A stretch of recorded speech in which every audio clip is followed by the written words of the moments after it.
Hello, I'm Elise Mitchell. I am the chairman of Mitchell Communications Group, and I'm also the president of ECO, the International Communications Consultancy Organization. And I'm honored to be here today with my very good friend Andy Polanski, who is the CEO of Weber Shandwick. Welcome. Thank you. Delighted Welcome to be here. And you've just come off a plane, I believe, I have indeed. to a beautiful sunshiny place. What a great event this is. The week has begun here at Cannes, and I want to start, we got a couple things we want to cover today, but I want to start by talking about how PR is showing up at this creative event, which is really one of the iconic events in our industry. How is PR doing in Cannes? Well, I think to get a true sense of that, we'll have to wait till later in the week, but I have a very optimistic view. I think if you consider the public relations discipline and how creative the work has become across all the agencies, really, and all around the world, it's pretty impressive. And I think sometimes people put a disproportionate emphasis on the PR category award, and I can appreciate that. But what's really great to see is how PR at the core and earned at the core is showing up across all the different categories. And you're seeing more and more agencies like Weber Shandwick being shortlisted in all of the different categories. So to me, that's a really, really encouraging sign. And I think it's a shift because when you and I first started coming here 4, 5, 6 years ago, you saw very little of PR at all in the other categories. And now you're seeing actually PR firms taking home the top awards in other categories. So it's, I guess, speaks to the importance of the integrated work we're doing and the creative chops that we're bringing to the table for clients. And I think PR is just more core to the thought process of any major marketer in today's world, and the importance of earned and the credibility that comes along with that. And so it's not just about, our PR agencies showing up in other categories.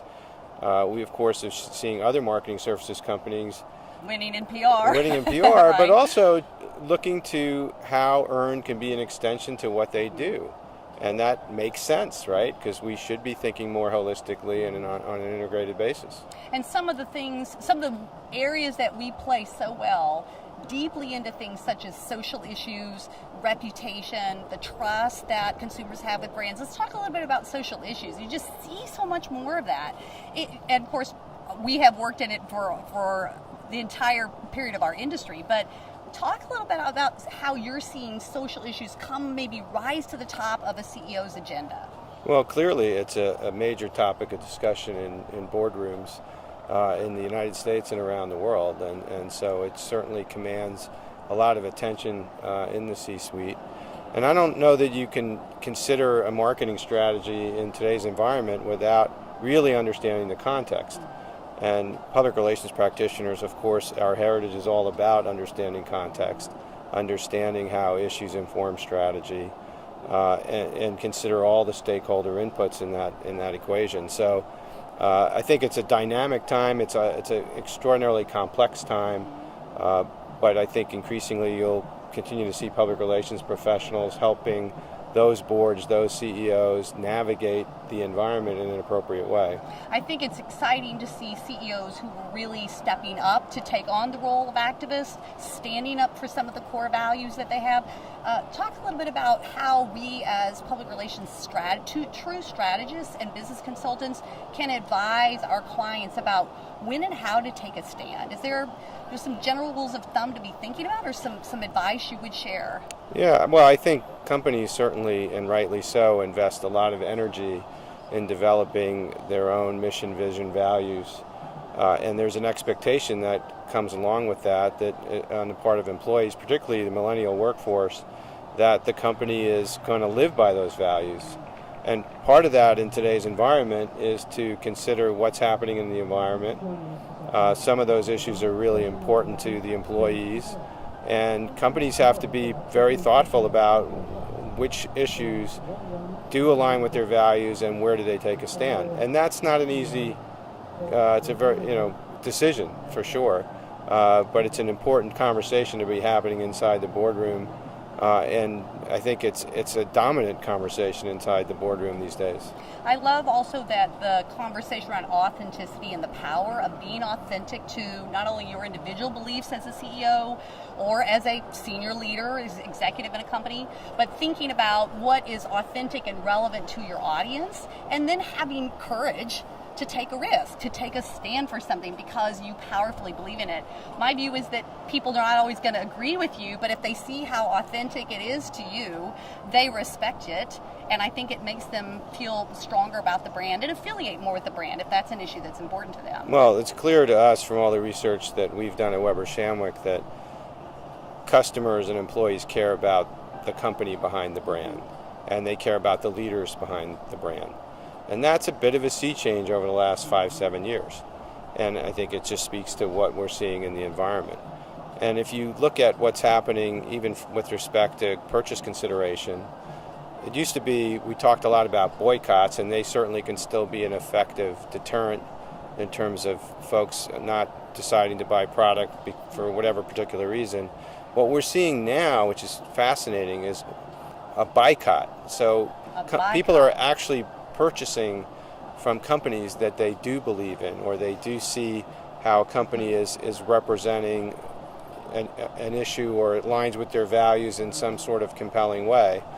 And again, that's been a sea change over the last couple of years, and it's validated in all the research we do. Sam Holton has a very famous saying that customers vote with their pocketbook every day. Yeah, and if you doubt. just always know that and understand the power of the economics that a customer has, that anything can be done, anything is possible for a brand or for a customer as well. I think another important consideration just is the internal dynamic inside of corporations. Because, again, with the rising millennial workforce, they care deeply about social issues, about diversity and inclusion, and they want to work for an employer that lives those values. And I think, again, all the research would suggest, if you look at our civility research, for example, and just in the United States, we released something last week that 79% and rising of people in America feel like there's an uncivil environment. Now, no big surprise, right? No, but when you hear the statistic, it's a little bit, Yeah, but people, and a large percentage of those feel like it's extremely uncivil. Mm-hmm. But what's a safe haven? A safe haven can be the workplace, mm-hmm. and that's what people are saying increasingly. Mm-hmm. So they want to feel comfortable within their work environment. And that's just another important stakeholder group that corporations need to be highly sensitized to. And by the way, they buy your products too. Yes, indeed. And the brand ambassadors, the ones at home, are the ones who are the most important to have. Without a doubt. For sure. Last thing I want to talk about is leadership and get some leadership advice from you. You are one of the most successful leaders that I know in our business, and I've always admired you as a leader. Tell us a little bit about what keeps you going at the level that you're at now and the global view that you have. How do you continue to feed the fire and the passion for leadership that you have? Well, I think just sitting here in Cannes reminds me of why I'm in this business in the first place. It's about intellectual curiosity and the drive to think about how we can always solve problems in a more effective way, bring more creative solutions that are compelling in a way that perhaps are quite differentiating for a company or a brand. That's exciting stuff. I feel pretty fortunate. I've been coming out here for, 8 or 9 years, lose track after a while. But it's just that passion to continue to figure out new ways of approaching the business. Naturally, we live in a prove-it-works world now, so we're super focused on data and analytics and how that's become core to our client service model. A lot of the winning programs that we'll see here this week, I'm sure, are validated by a really strong data and analytics. So, every day is different, and it's exciting all the time. It's one of the best parts about our industry is it's never a dull moment. I used to think the phone would ring and I would never know who it was, and I always loved that. Yeah. But to your point, there's a lot of change going on, a lot of leaders struggling with just the uncertainty of what's happening.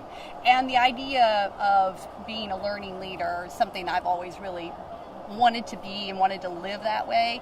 Don't be afraid of change. Figure out what's the opportunity in this change. How can I take my team through it? We will figure it out as we go, because nobody has all of the answers. The most successful companies are the ones that certainly manage through change well, but anticipate what the market transitions are going to be, and have the courage to invest in the right kind of talent to continue to build great organizations. So that's a big challenge always, but one I relish, and we seem to have a good thing going. So we'll see if we can keep it going. Keep it going. Well, good. Well, thank you so much for being with me today. Thank you. Always a pleasure. It's great, and we'll see what the week holds here at Cannes.